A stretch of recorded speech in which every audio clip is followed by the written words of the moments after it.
live. Welcome, welcome, welcome. So excited to have everybody here. Welcome to my podcast, JT Talks Jobs. This is where I answer any and all questions you have related to job search, career growth, whatever's holding you back. Let's get you unstuck. My mission in life is to make sure that you earn more, stress less, and actually get back to loving your job.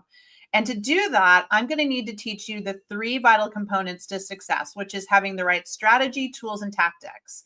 When you use the right strategy, tools, and tactics, you are going to get results. And this is not something they taught you in school, unfortunately, right? They don't teach you these things, but I'm here to teach them to you. If you don't know me, I'm a 20-year career coaching veteran. I've been around the block once or twice. I've seen recessions come and go, and I have helped thousands of people year over year get new, better paying jobs. And I do that by using a proprietary system. It's called the GLOW method. It's a method that I built back in 2001 when I became a career coach, and it stands for gain perspection, illuminate the goal, own your actions, and work it daily. GLOW. In fact, my company is called Work It Daily, the 4th step in the process, because it is the most critical. You don't need to spend all your time looking for work, folks. You don't need to be all consumed by your career, but you do need to spend the right amount of time. That's why we call it Work It Daily. You do just a little bit every day, you're going to get the results that you're looking for. And that's what I teach. Fast forward 20 years later, and I absolutely love what I do. And I want you to love what you do too. Yes, it is possible. Just requires a little self-work to get you there, because not all the people are the same, if you know what I'm talking about, right? So we've got to get you to a place where you absolutely are leveraging strategy, tools, and tactics that work for you and get you the results that you want and deserve. And that's what this is all about. All right. So if you have questions today, all you need to do is pop them in the chat.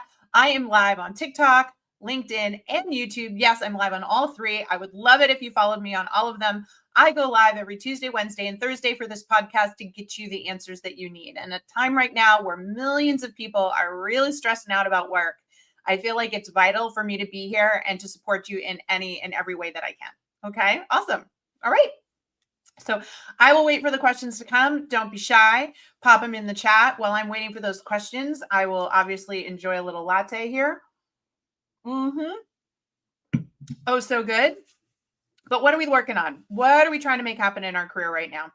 What's going on? What's keeping you up at night? What are you challenged with?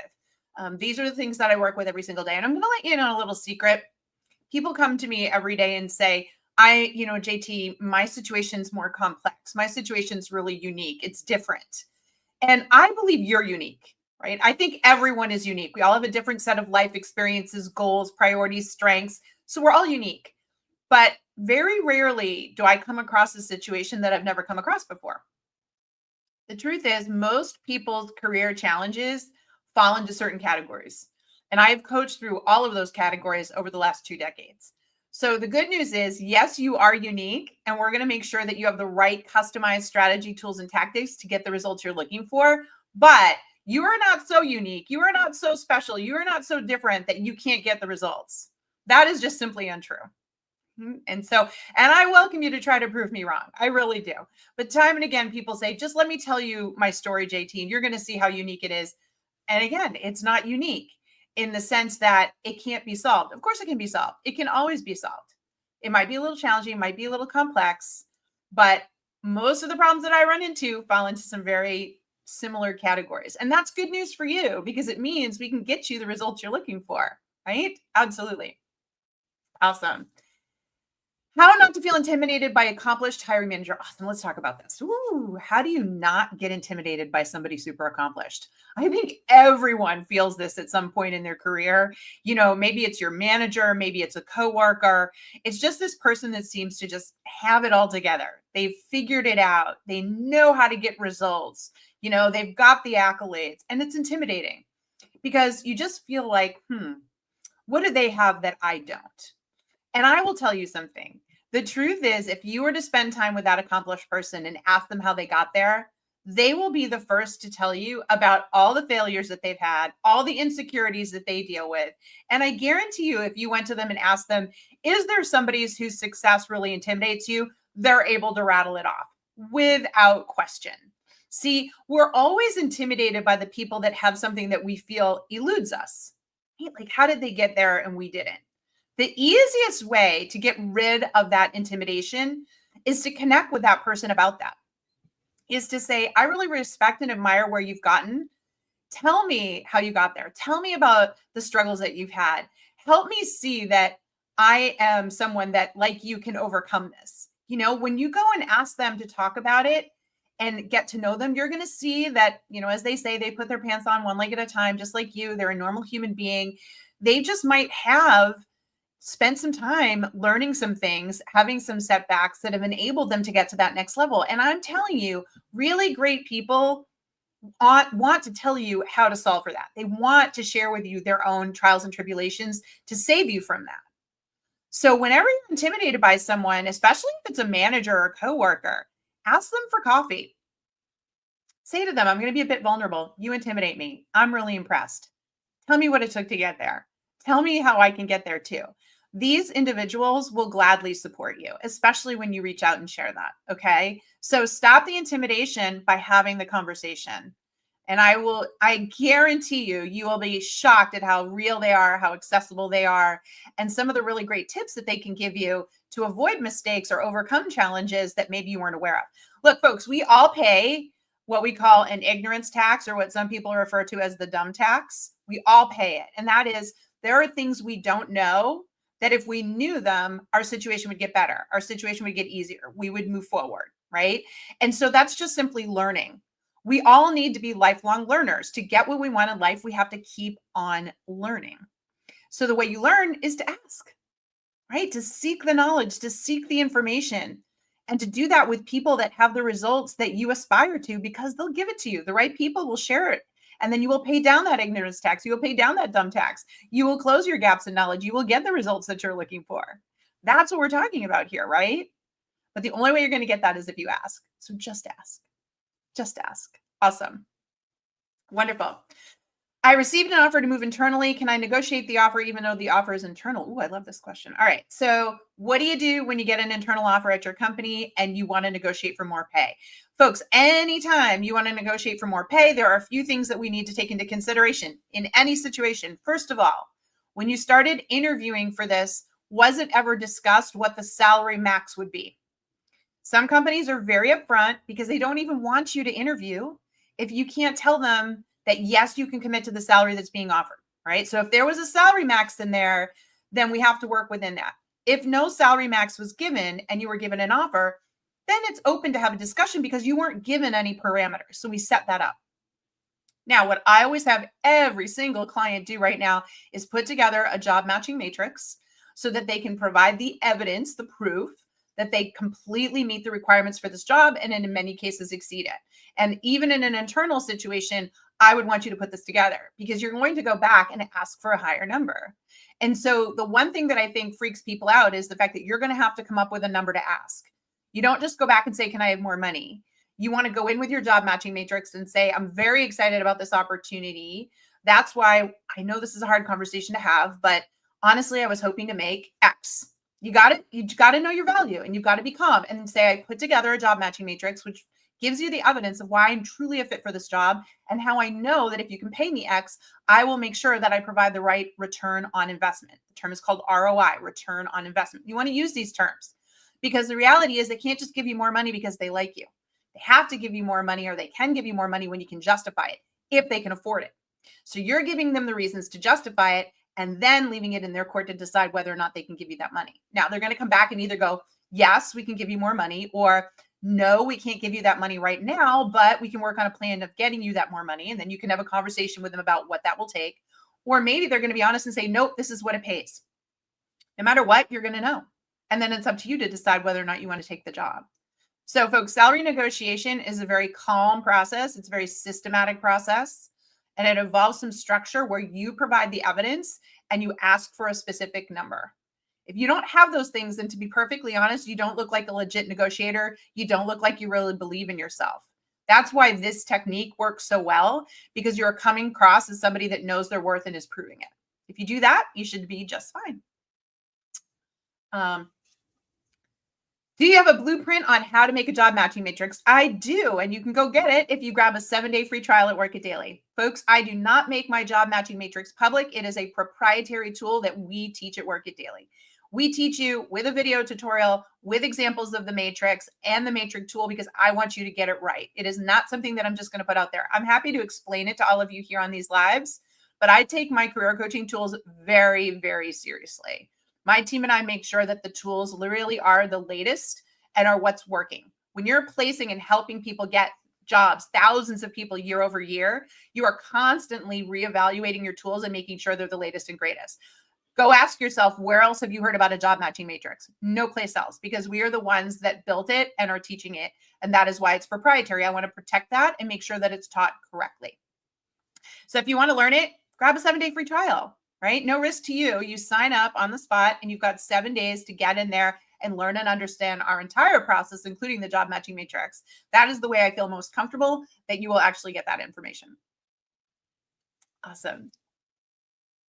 Okay, let's see. What other questions do we have today? Any advice for someone that was out on disability due to cancer? How can I go about that on the resume? Oh, I love this question. First of all, I'm so happy to hear that you were on the mend. A very dear family member of mine, my daughter's boyfriend, spent the last year battling cancer. I'm so happy to say that he's in remission. And so I just relate. It is just an all-consuming thing. And so I'm so happy for you. And I just want to celebrate you first and foremost. That is absolutely awesome. Okay. Now, as far as explaining it, what I tell most people to put on their resume and their LinkedIn profile is that you took a caregiver sabbatical.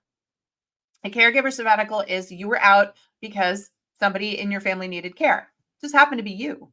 You don't need to explain that. You don't need to tell them that it was you. Some people are very comfortable saying, look, I beat cancer. I hired a woman one time because that was her story in the interview and I just loved it so much. I was like, yes, I love the energy, right? And so if you're proud of it and want to go there, then you go there, but some people don't. And so if you're somebody that doesn't, you can simply put caregiver sabbatical, cared for a sick loved one, all since resolved, ready to get back to work full time. Something like that. And when they ask you in the interview, yep, I took time off to care for a sick family member. It's all been resolved. And now I can't wait to get back to work. Totally your call, right? Our health is private. That's your call. But either way, I would put caregiver sabbatical on there, and then you can decide how much you want to share. Let's see. Oh, good. I'm so glad. Go get him, James. Hey, let's take a question over here on LinkedIn. I'm 1.5 years into a job where some of us, 30%, are new and worked at other companies versus 60 to 70% of our team who has worked at our organization for 7+ years and has but we've always done it that way mentality. How can I address this challenge tactfully? Oh, I love this question. All right, let's back up and recap. What do you do when your teammates are saying, but we've always done it this way and it needs to change? Okay. Well, I need you to remember a very important phrase. It's called ask, don't tell. I learned this technique years ago. I love teaching it to people. I want you to steal this hack because it's a game changer when you're working with those people that are like, nah, we've always done it this way. We're not going to change, right? You've got to stop telling them that they need to change and start asking them the questions that will help them realize they need to make the change. All right. So what I always do is sit down and say, what's the problem? Okay. What do you ultimately want to make happen? What is the problem? And what is the solution? Right now, you've got to sit with these people and say questions like, why do you think we got to this problem? How did we get here? What have you tried in the past? Why did that not work? Why do you think it won't work now? How have you tested it to make sure it won't work? What do you think's changed between then and now that could make it work? Right? You've got to start to explore it from every angle. What would it mean for us if it did work? The reason they want to say we've always done it that way is because if it actually works, then they're going to feel threatened that they were doing something wrong. So telling them isn't going to work. You need to essentially make it their idea to try it again or to change things up. And the only way you're going to do that is by asking them questions that help them come to that place. And you say, what would it take? After you ask all those questions, what would it take for us to just try this? What would you need to see in place to be willing to try this? And to really try it, not try it and try to make it fail, but to really try it. These are the questions you need to be asking them to get them on board. You ask those questions enough and you get them to a place where, hey, we're all in the same boat here. It's not old regime, new regime. We're all trying to solve this together. what would it take for us all just to try this and see what happens? And we'll all celebrate in the success if it works, because things are different than they were before. See, because if you asked all those questions, you'll be able to take all those answers they gave you and then use it to support the idea that it makes sense for all of us to try this together. I have used the ask, don't tell methodology over and over again. It's unbelievable how well it works. And you'll know you need to keep asking the questions and getting the information, and then you give the big ask, which is, what is it going to take for you to give this a try? And what if no wasn't an option? What if you had to do this? What do you want to see in place? What if you didn't get a choice anymore and this had to move forward? What would you need to see happen so that you would be supportive of it? See, we just keep asking the questions until we get to a place that they understand and they get on board. And it really works. So try the ask, don't tell methodology and then come back and tell me how it went. Yeah. I have a phone screen interview today. How can I keep them engaged and make their selection? Oh, yeah, I get asked this a lot, folks.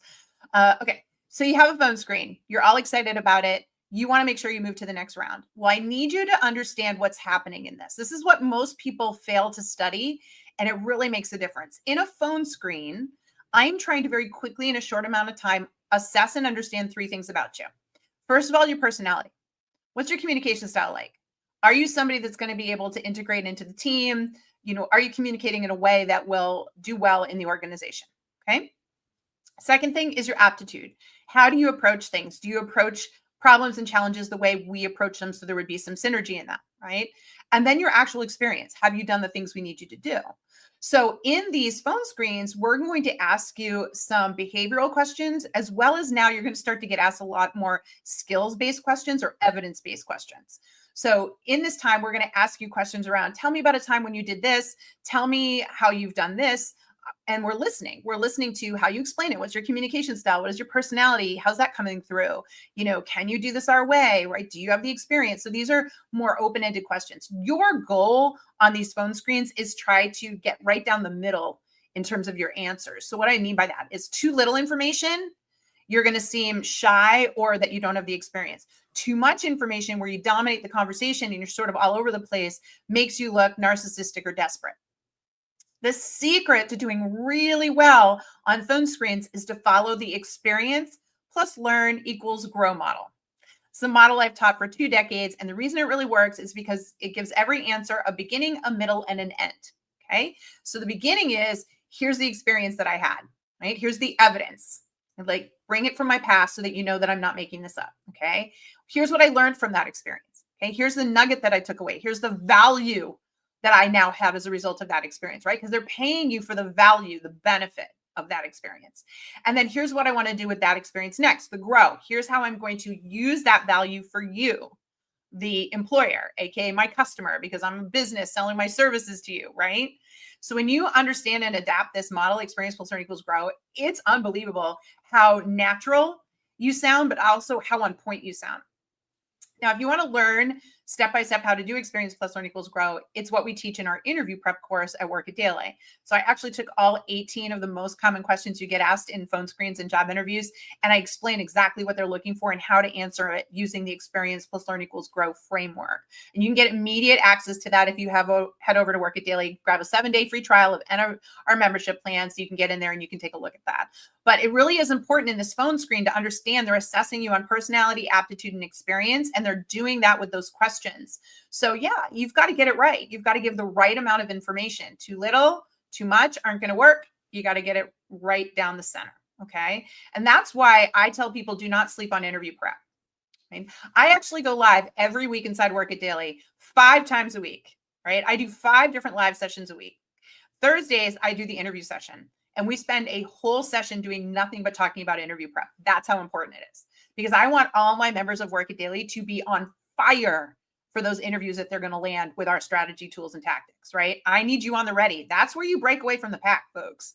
When you nail that phone screen and you move on in the interview phase and you are just outperforming the other people, you sit in the driver's seat. That's when you can negotiate for higher pay and all those other good things. So you really do not want to sleep on interview prep. It's a place where you should be investing your time and energy. Yeah, very good. For those of you that are I can't speak today. For those of you just jumping on, This is my live podcast, JT Talks Jobs. I do it every Tuesday, Wednesday, and Thursday live on TikTok, LinkedIn, and YouTube. So pick your favorite social channel, follow me there, and you can make sure that you can come to these lives. Yep. Every single week, Tuesday, Wednesday, Thursday, I'm here. We record them. You can go watch and listen to them on YouTube. So if you can't attend live, no worries. Head over. You will find out more information in my links in my bio. All right. Very, very good.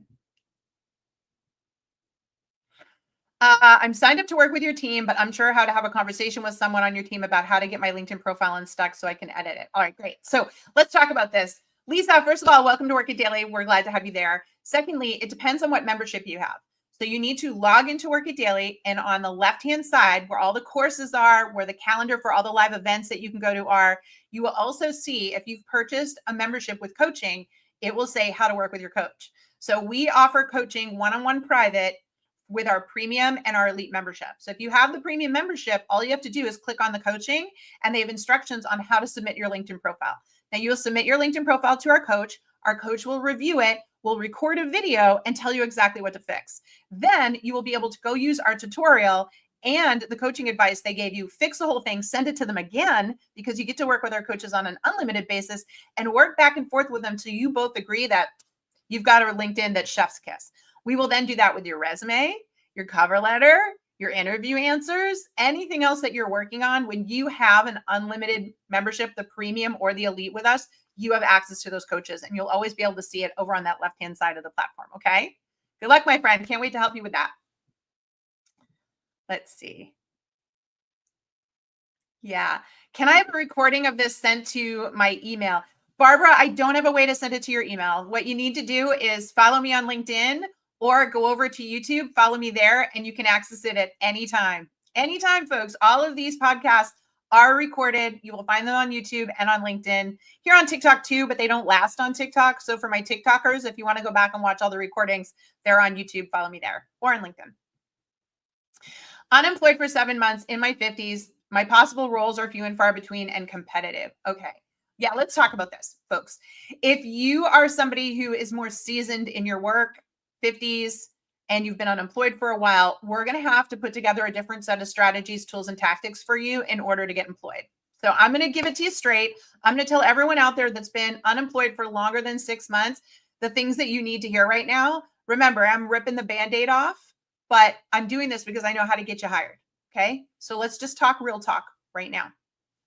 The moment we pass the 6-month mark, people start to question why it's taken you so long to get a job.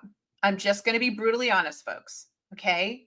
The moment you get past 6 months, recruiters, hiring managers are like, it takes time to get a job. We understand that, especially if you're more seasoned. Okay. You have more experience. But once you get past 6 months, they're like, what's going on? Okay. So you have to be ready to talk about that. And a lot of people will say, but I don't have anything to say about that, JT. It's just been hard. It doesn't matter. You have to take what's called a moment of accountability. And it's not a moment of accountability isn't you saying you did anything wrong, because nobody goes into job search intentionally doing things wrong. What it is saying, I can learn from what's happening to me.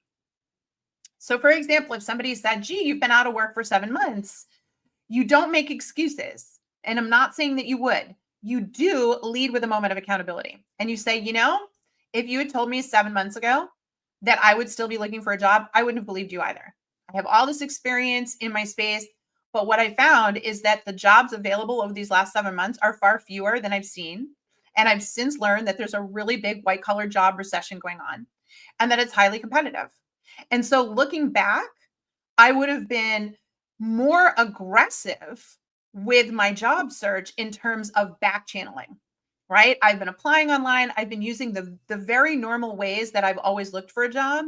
But now I've come to understand that I've got to use different tools and techniques in order to get to hiring managers so they will consider me for the job. It's just a more competitive market. I understand that. I respect it.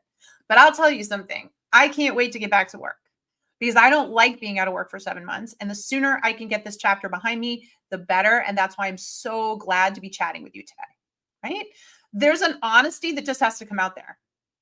And the reason you want to use those moments of accountability and honesty is you become instantly relatable. because the person on the other side of that conversation is like, that could be me, right? But when you try to make excuses, all of a sudden they're like, you're not in reality. Reality is what it is. This is the market. These are the things that are going on. Own what's happening and say, this is how I'm trying to address it going forward. That's what people want to hear. So that's the first thing that we need to really address with you, because mentally, I need you to be okay with it. I don't want you to feel any shame or any embarrassment. It is what it is. You don't like it. Nobody likes it, but it is what it is. We're going to take the moment of accountability and we're going to talk confidently and calmly about where we're at, right? That is the first step in the process.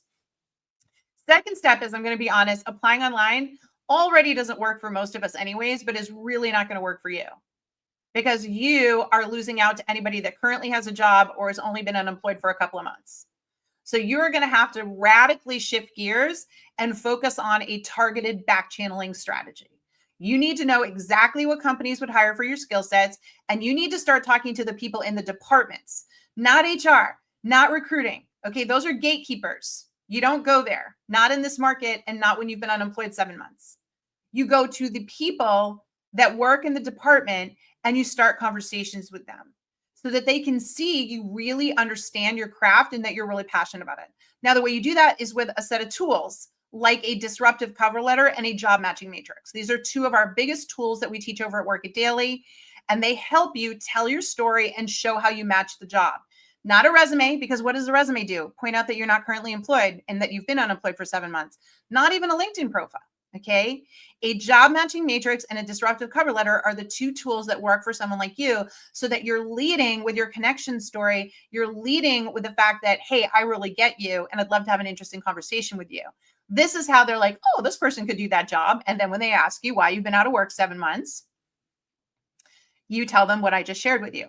These two changes have helped so many people who have been long-term unemployed really get past the gatekeeper and to people that are like, yeah, we totally could hire you. Okay. But you're going to have to use different strategy, tools, and tactics as I've just described, and it'll work, but you got to do it. You've got to apply those things in order to get the results. Yeah. Yeah. Mm-hmm. Yeah. Let's see. Okay, Carol says, since 2020, I haven't had consistent employment due to a mix of challenges, COVID-19 layoffs, dealing with breast cancer, relocating for my husband's job, and working under a difficult boss, which eventually led me to resign after over a year. I then worked with 3 months within another position. Now being over 50, I sometimes feel that my 20 years of hard work and long hours don't carry the value I expected. Yeah. So, Carol, here's the thing. Folks, anytime you have 20 years of experience, you're paying a wisdom tax. Let me be clear. The moment you pass the 20 years of experience mark, you're paying a wisdom tax. What do I mean by that? Well, it's simply that the working world believes that you've been working long enough that you know exactly what you want to do next and the kind of value that you provide. Specifically, how you save or make the company enough money to justify the cost of you. When you first start out in your career and you don't know a lot of stuff and you don't have a lot of skills, you don't know the value you create. You just do what they tell you to do. Then you start to get some more skills and some more value. Now you become more valuable, more in demand. But then overnight, it feels like you cross a magic line. You've got 20 years of experience and you're paying a wisdom tax. What that means is they're like, look, you should know better. You should know what you're worth. You should know what your skills do. You should know how you save or make money. You should know exactly what you want to do next with those skills for employers. And you should be able to articulate that very specifically. Now, hear me. This is not me saying that you are a jack or Jill of all trades. In fact, that's what most people mistakenly interpret what I'm saying. People go, oh, right, I know how to do all different things. So what I have to do now is go into these interviews and say, look, I can do it all. You don't do that. That's another problem with the wisdom tax. People don't understand. So they go in and say they can do everything under the sun. And it comes across like you're saying, I am a BMW and you're getting me for the low, low price of a used Honda. Nobody buys that. Nobody believes that. Again, the wisdom tax is, you know specifically the problems you solve, the pain you alleviate, the value you create, and you know how to deliver that message without sounding like you're the jack or Jill of all trades. These are two very key traits that we have to teach all of our clients over at Work It Daily who are more seasoned. And I'll tell you a telltale sign that you're doing this wrong. You're going on interviews and they're saying, oh, you're overqualified, right? You're overqualified. You would be bored here. What's happening in that moment is the way you are delivering your experience is coming across as too much. And they're going, this person's going to be difficult. This person's going to be hard to give feedback to. This person isn't going to understand. This person is going to leave the moment they get a better job. You have to be really intentional. Once you pass the 20-year mark, you have to change your entire set of strategy, tools, and tactics. I'll say it again, so that you are helping them understand the value proposition is equal. So that is a big, big part of this, is laser-like focus on your brand value, but also delivering your brand value in a way that feels like a partnership, not that you are all that in a bag of chips, right? You've got to change your strategy in that respect, and then how you deliver that, tools and tactics. Okay. Yeah. Great question. Wonderful.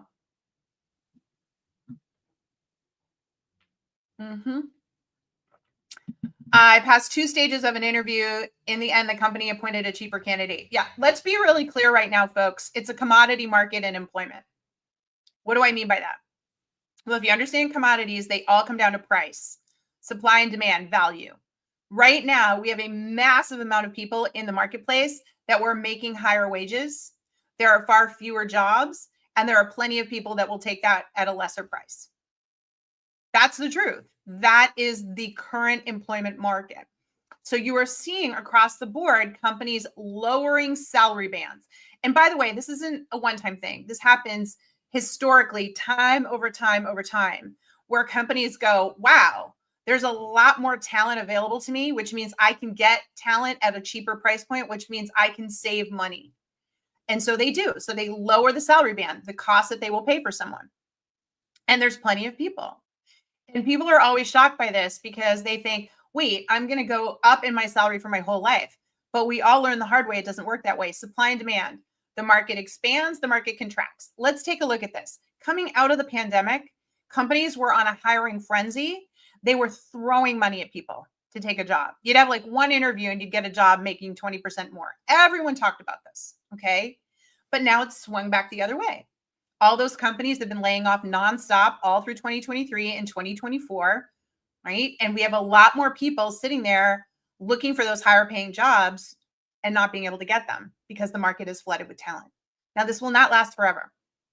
Part of the reason that we're seeing this is not only the course correction, but also a lot of the contraction around AI, all these AI tools that are allowing us to automate a lot of processes. But AI is also going to end up creating an incredible amount of opportunities and a lot of new jobs. There's going to be all these new job titles in the next 5 years that don't exist today. But unfortunately, that doesn't happen at the same rate. So you always go through a contraction first, and then it will swing the other way and we'll have an expansion again. And I would say, based on my experience, that we're going to see that towards the end of 2025. I think we're going to have another tough 12 months where people are going to be heavily competing for jobs and where companies are trying to rein in their costs. But then you're going to see a lot of startups. There are a lot of AR startups. There's a whole bunch of unicorns coming out of this. You're going to see a lot of companies all of a sudden like blow up and hiring like crazy. You're going to see a lot of companies figuring out how they want to use AI and start entire departments. And you're going to see all this opportunity again. This is just how it works. And so the best thing you can do for yourself, whatever your skill set is looking at how AI could help you do an even better job. How could you utilize AI tools to do better work, more work, faster work? Because the people that understand and embrace and lean into AI and really get excited about what they can do with it are the ones that are going to succeed, not only get hired, but get catapulted in their careers and make more money. Because to a company, they're like, oh my gosh, this person is doing what we used to pay 3, 4, 5 people for. Okay, I'll pay them a premium. I'll still save money, but I'll be getting that kind of workload. So the people that have figured that out are really leaning into it. Yeah. Right.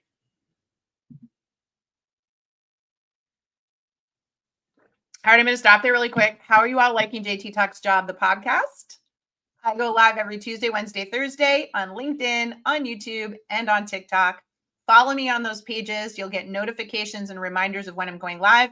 You can also watch the recordings on both YouTube and LinkedIn. YouTube's the easiest place, though. I have a whole podcast section there. Yeah, absolutely. Yeah. Very, very good.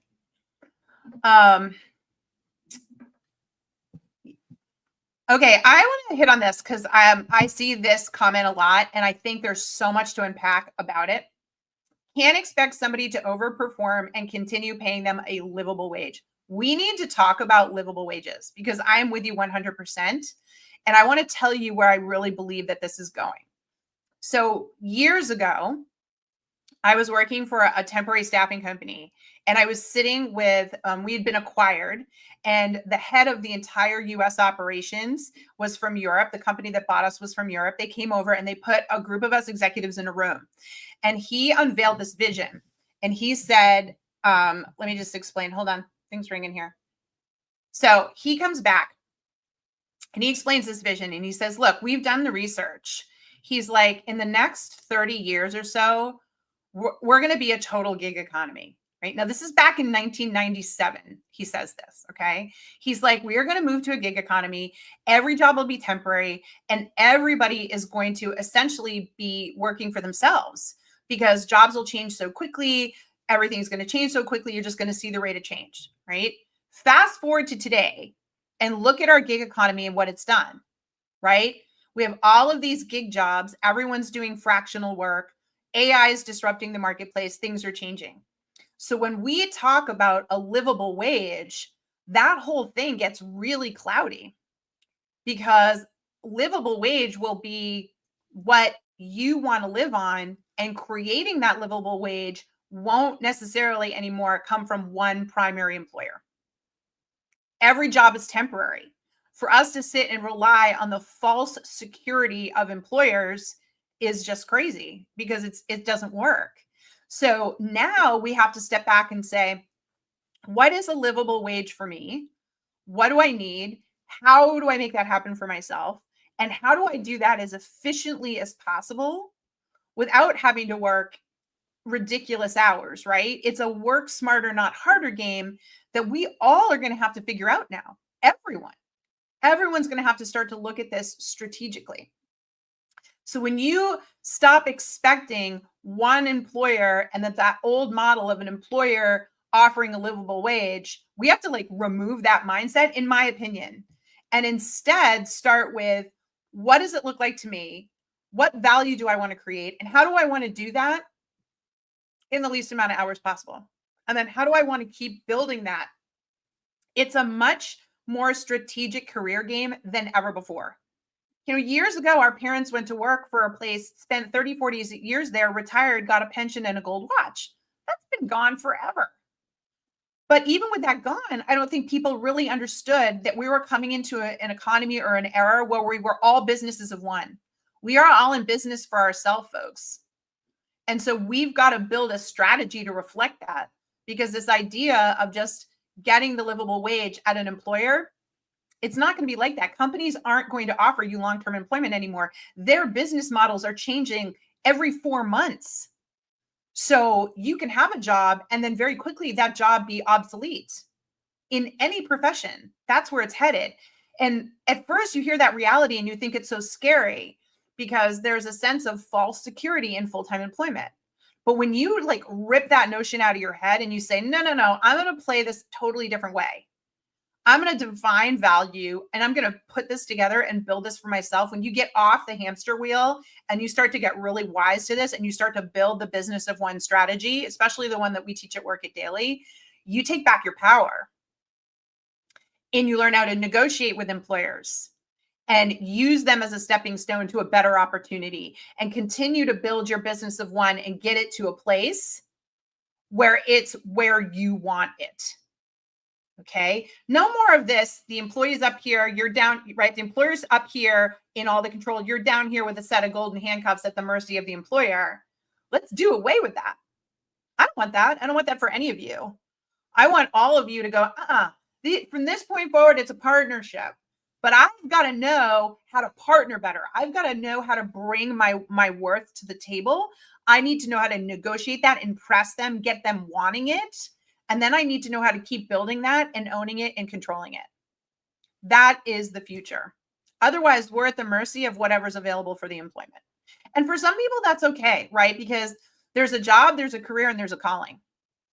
A job pays the bills, checks the boxes, you go live your life, right? A career is, all right, I want some control. I want some satisfaction. I want the hours that I spend doing this to mean something. And a calling is, this is part of who I am. Most people don't want a calling.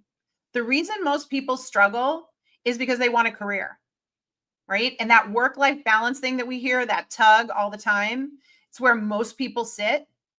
But once you stop expecting this outdated, broken model of employment and you go, enough already, I'm going to build what works for me and I'm going to make this happen, you get really empowered. And you can get really crafty, to be perfectly honest with you. I mean, let's face it, I was on the other side. I'm over here teaching you what recruiting and HR and hiring managers don't want to know. I'm teaching you how to share your worth, how to negotiate more, how to present yourself in interviews. I'm teaching you the strategy, tools, and tactics to take your business of one to the next level, because you do deserve more. But nobody's taught this stuff. And this is why so many people are struggling, because they're using completely broken and outdated ways of looking for work and building a career. And that just doesn't seem fair to me. And that's literally why I'm doing this podcast, is because if I can just get more of you to hear this and learn the things you need to do, you're going to get the results. You really are. I hope that makes sense. Yeah. By the way, thank you so much. If this is resonating with you, I love your likes and your shares. I really am here for you. 2 weeks ago, I got invited to LinkedIn's largest invitation-only event for talent executives. So all the companies that run recruiting and hiring and HR around the world, it's an invitation-only event. And they brought 1,800 of these people together. And they had speakers for them. And I was the only speaker invited to talk about the job seeker. And I feel so honored to be given that privilege, because I got to sit in a room of people that are so far removed from the hiring process and say, you need to hear me about the life of a job seeker right now. You need to hear me that they are watching very closely how you treat them in this market. Because in this market, they're at the mercy, right? They're trying to figure out how to compete and get a job, but they have long memories. And if you aren't paying very close attention to how you treat them right now in this, what is a down economy for them, I get it. You have all the choices in the world, but how you treat these job seekers is going to come back to you. And I put them on notice, and you'd be amazed at how many talent executives understood that. And I said, look, they're going to remember. And when times change and you can't get people to work for you, that'll be a problem. Right? That'll be a problem. Yeah. Right. Very good. Thank you so much, everyone. I'm really glad you're finding this helpful. Yeah, you really do. One thing that is going to become very important in 2025 and beyond is this idea of all of us businesses of one coming together. So let me explain what that means, okay? Every job is temporary, and you are this business of one selling your services to employers. You are in business for yourself, but you should not be in business by yourself. And here's why. You're selling your services to a company that has an entire team of executives and a board of advisors and all these people guiding them. And then there's all of them in you, Davy and Goliath, right? All of them in you. It doesn't have to be that way. The big trend that I predict in 2025, and I am so here for it, is that all of us job seekers are going to come together. All of us business of ones, all of us people that are like, I want more for myself, I want better. We come together and we're in business for ourselves, but not by ourselves. This is one of the reasons why I'm doing this podcast, is I believe that if we all learn what to do here and we all start doing it, we change what happens. Collectively, we change what happens. Very, very important. So I call it the Workplace Renegade. I believe I'm a workplace renegade. I believe you all are workplace renegades as well. So if you're a workplace renegade, follow me here and we're going to do this together, because I'm excited. There's a massive change happening right now. I want it to be business partnerships. I don't want there to be any more employees. It's just you're too hamstring. I want you to be a business partner with anybody you work with, whether it's contract, full-time, business partner. You know what you're getting. You agreed upon a set of terms. When things start to change, you renegotiate or you move on. One of the things I see so many employees do wrong is that they're in a job and all of a sudden things feel like they change overnight and they ignore it like a paper cut. And it gets more and more infected and the situation gets toxic and then something bad happens. The moment your relationship with your employer doesn't feel the same as when you first got employed, we need to evaluate why. So I will sit with people and say, wait a minute, You joined them 6 months ago. You were loving this company. We're 6 months in. What's different? What have you learned? What's different? Why is this not working for you anymore? And we figure out, can we get you there with this employer? Can we go back to the negotiating table? Can we strategize on communication? And if we can't, what are we doing next? Because it's time to move on. That's how it works, folks. I work with people year over year who will come to me and say, you know what, JT, this is a great year. I still love my company. Awesome. Stay put. And then 4 months later, they're like, guess what? I got a new boss. The entire situation is different. All right. Can we fix it? No, let's move on. Take ownership of your business of one. Don't put up with that stuff. Don't up and quit, because it's always harder to get a job when you don't have a job. But go into that job and try to fix it. And if you can't, you know what you say to yourself? All right, every day I come in here is one of my last days here, because I'm moving on. So I'm going to come in here. I'm going to collect a paycheck. I'm going to do what I need to do. But I've done what I could with this relationship. It's time for me to go forge a new one. That's how we look at this together. Right? That's it. It's business. That's all. It's business. Don't think for a second if they have to lay us off, they would. So you're going to do what's best for you. It's business. If you can't get the relationship in a good place, it's business. We move on. Right? Yeah. I got an offer today and they won't negotiate pay. They won't budge. All right, look, folks, if they come to you and say we won't budge on pay, then you can say, that's fine. I'm ultimately looking to make this. Can you talk me through how long you think that would take? Because if they can't move on the pay right now, they should at least be able to have a conversation with you on what it would look like. So I'd be saying, I understand and respect that you can't change the pay right now, but I am ultimately looking to make this. Can you talk me through how long that would take? Could we put some milestones in place? For example, could you set some goals for me? And at the 6-month mark, we could reevaluate. You know, have a conversation now with them about that. Okay. Because that conversation, as calm as it is letting them know, it's putting them on notice. I expect to earn more. And so you can start working now on what that looks like. Now, if a better job comes along, they've also been put on notice you want more money. And so when you up and leave them after 3 months because they wouldn't budge on pay, that's the way it goes. We don't get angry. We don't get defensive. We have honest conversations. We negotiate. We get transparent and we work through it. This is what you want to do in that situation. Yeah. Let's see.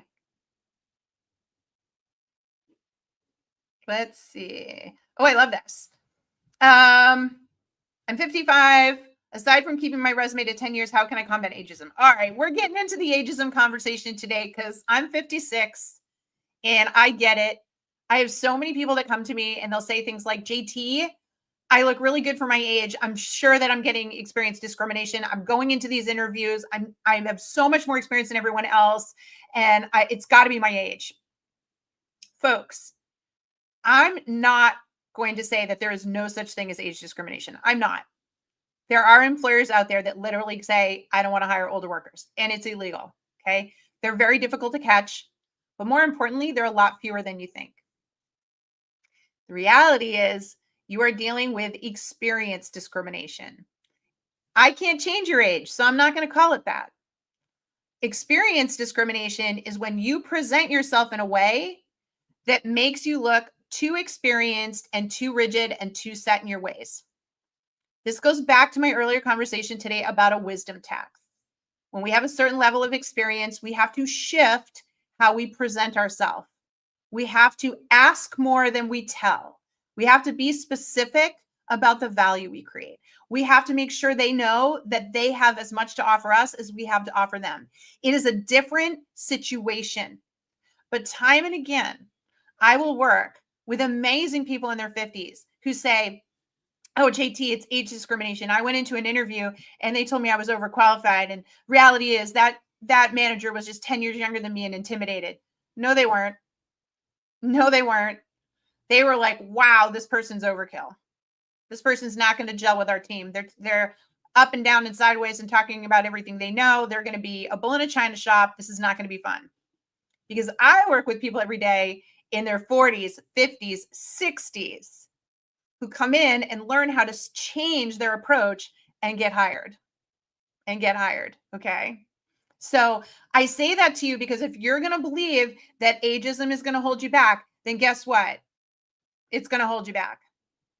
But if you understand that there is something you can do to change how your brand is viewed, because you are a business of one, you are a brand, if you are willing to accept that because it's the truth, and you are willing to learn how to do that, you will get hired. My favorite story of 2024 is the story of my girl, Marcela. Marcela was 56 years old, had worked 26 years at the same company, expected to retire there, and was shocked when she got laid off. Blindsided. Never thought she'd be looking for another job again. Marcela joined Work It Daily and said, I am not going to let it be about age. I'm going to do what JT tells me to do, and I'm going to go out there, and the best revenge is a new, better paying job. Marcela got 2 competing offers from the top 2 firms that she wanted to work for. Ultimately ended up with 40% more pay, including a brand new bonus structure, something she's never had in the 26 years of working at her former employer. The best thing that ever happened to Marcela was getting laid off in her 50s. But you have to choose to see it that way, and you have to be willing to do the work. You got to change your brand. You got to change your strategy, tools, and tactics. You got to go back to job school. If you do, you're going to get the results, okay? And you can start here. You can start here by following me on the JT Talks Jobs podcast, right? I'm live every single Tuesday, Wednesday, and Thursday. You will find me on LinkedIn, YouTube, and on TikTok. Follow me there. Get the reminders. Come join the conversation, okay? Because I'm going to get you there, every single one of you. I am on a mission. There are literally millions of people out there right now that have no idea they are doing the wrong things, and they are miserable, and they are sad, and they are depressed. And I understand it. It's scary when you feel like you have no control over something that is so critical in your life, earning an income. Right? It's a scary thing. My job, and especially at Work It Daily, my team at Work It Daily, we have 3 goals. Anybody that joins us, and you can see for yourself, you can go over and join right now, free for 7 days. We have 3 goals. We understand that our whole business is built on making sure you feel seen, you feel heard, and you feel understood. Because those are the things that are missing for most people out there right now that have all this anxiety and fear. You need to be seen, you need to be heard, you need to be understood. And when you come into Work It Daily, we use our proprietary courses, coaching, and community, this whole platform that we've built to make sure you immediately feel seen, heard, and understood. Okay. Speaking of which, I'm going to be signing off here in just a few minutes because I go live every Tuesday to do JSIP, Job Search Issue Processing. So if you were a member of Work It Daily, don't forget I'm going live at noon Eastern Standard Time in 7 minutes here. JSIP is where we have members who share with us their job search story, what challenges they're having, why they think they're having those challenges. And then my head of coaching and I sit there and literally walk through what we're seeing and give them very customized advice of what to do. And these sessions are amazing. We go through 4 to 6 people every session. And that is live. We record all of our sessions. So if you're a member of Work It Daily, you can watch all of our past recordings in our calendar. But that is what I'm going live in 7 minutes to do. And I love all the lives that we do, but this is one of my favorites because I can really dial in on someone's situation and give them those specific things they need to do. And then they're inside our program. So what? They have access to the coaching and the courses and everything else they need to make sure that they can do it, right? The biggest problem people have is that you're sitting there doing this all by yourself and you're not being coached by somebody who's done this thousands of times, and you don't have the latest information and you don't have the support of a community who can keep you going forward. Isolation is the worst thing for your job search, the worst. And that's why we built Work It Daily. Try it free for 7 days, though. I tell you, the reason we have a 7-day free trial is because people come in and go, this is nothing like I thought it was. You all think that this is going to be some like basic course sitting there, and you don't understand it is nothing like that. And so we need you to come in and try it free for 7 days and get a taste of it. Come to our lives, go to an onboarding session. Our director of community, you go and she shows you where everything is and how to do everything. I mean, we make sure you are seen, heard, and understood in Work It Daily. We really do. And so when you're ready to invest, because when you're ready to invest in yourself, you believe in yourself, right? That's the truth. We are very inexpensive, less than $1 a day, and a 7-day free trial to boot, okay? But you have to believe in yourself to invest in yourself. And that's why there's not 10 million people sitting in Work It Daily, and we get it, right? But I will tell you this, the people that join Work It Daily, they get it done. They believe in themselves. They invest in themselves. They say, I'm going to just come and listen a little bit every day to JT and the team, and I'm going to figure this thing out. And then they do. And you can too. Awesome. I appreciate you all very much. Very, very good. I'm so glad. Thank you. I'm really glad. Do you work with people in tech? Yeah. Oh my gosh, Kyle. Well, obviously, last year, 2023 decimated the tech industry. In fact, that's how we knew that this white collar job recession was coming, because the tech sector always follows first. So like the dot-com bust of the 90s, the tech crunch right before in 2007 caused the Great Recession of 2008. So we knew back in 2023, and if you were following all last year, I've been talking about this for 2 years now, like it was going to swing. And so the good news is tech is coming out of it. Tech's the first to fall, then there's a domino effect, tech's coming out of it. So for tech people right now, it's about translating their value and providing that evidence very specifically, because you all look the same on paper. So you've got to completely change how you're delivering your value proposition, or what we call your UVA, your unique value add. As a tech person, never have we ever been in a place where the evidence you need to provide to be considered is so much higher than it ever was before. Knowing how to provide that evidence is all you need to learn.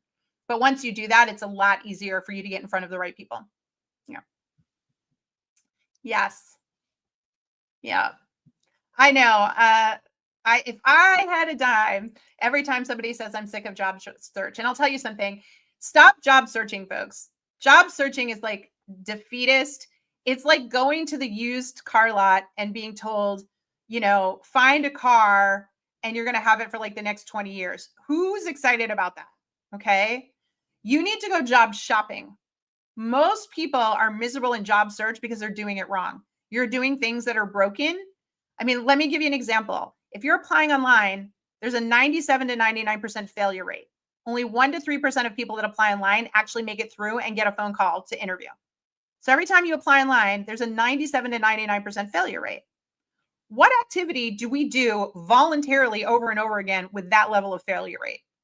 That's, of course, you hate job search. That's job search. I want you to job shop. So when you come over to Work It Daily, we're going to get you off that shopping, choosing who you want to work for, connecting with them directly. None of this ATS stuff, right?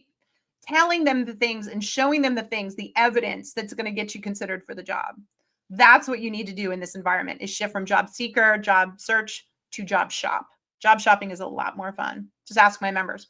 Okay, I got to go. I've got 2 minutes to go live. So all my Work It Daily folks, get on over there. Get into my live. Let's go look at some job seekers and help them solve their problems and help you solve them in the mix of it, okay? For the rest of you, I will see you live tomorrow, LinkedIn, TikTok, and YouTube, 1 p.m. Eastern Standard Time, all right? Follow the pages. I will see you back here. I love you all, and I hope to see a bunch of you inside Work It Daily, because we'd love to help you, okay? Good luck, team. See you tomorrow.